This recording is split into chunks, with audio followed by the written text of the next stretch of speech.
Todos los objetos, entes y fenómenos anómalos que requieren procedimientos especiales de contención reciben una clase de objeto para favorecer las prioridades de investigación o presupuestarias, entre otras.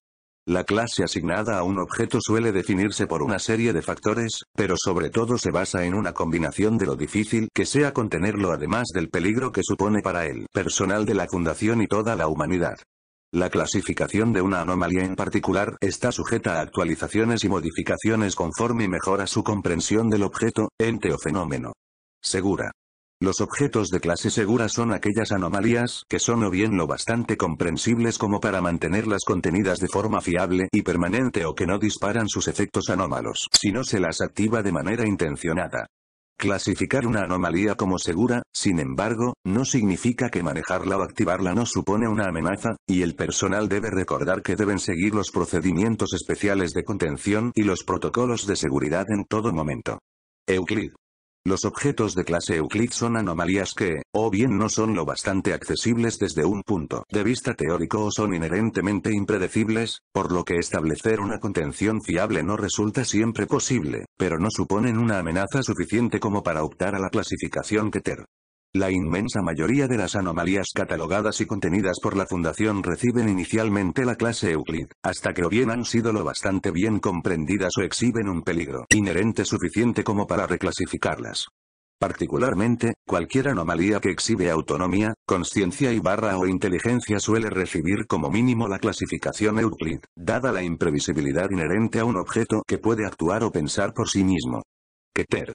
Los objetos de clase Keter son anomalías que suponen una amenaza extremadamente perjudicial para la seguridad del personal de la Fundación y el resto de la humanidad, con lo que requieren o bien procedimientos extensos y complejos o no pueden ser debidamente contenidos por la tecnología y los conocimientos a disposición de la Fundación en el momento actual. Estas anomalías suelen considerarse las más peligrosas de entre las que contiene la Fundación, y todos los esfuerzos de investigación han de dirigirse hacia la creación de planes de contención más fiables o, como último recurso, la neutralización o destrucción de sus efectos anómalos en el momento en que sean necesarias.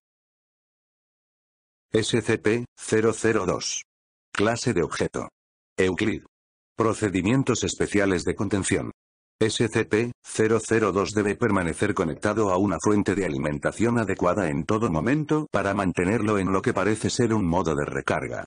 En caso de un corte de luz eléctrica, la barrera de emergencia entre el objeto y la instalación debe de cerrarse y el área tiene que ser evacuada inmediatamente. Una vez que la electricidad se restablezca, ráfagas alternadas de rayos X y luz ultravioleta deben iluminar la zona hasta que SCP-002 se vuelva a conectar a la fuente de alimentación y vuelva a su modo de recarga.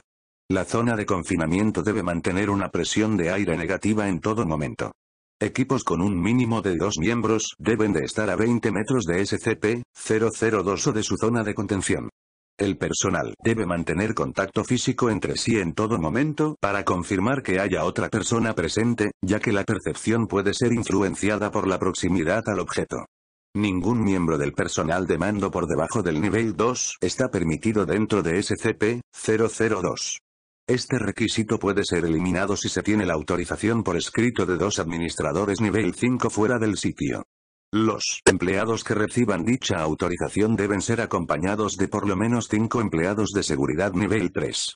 Durante la duración de su contacto, deben entregar temporalmente su rango y autorizaciones. Después del contacto, los empleados serán alejados al menos 5 kilómetros de SCP-002 para someterse a una cuarentena y evaluación psicológica de 72 horas. Si se les considera aptos para volver al trabajo por los psicólogos, se les devolverá el rango y las autorizaciones. Descripción.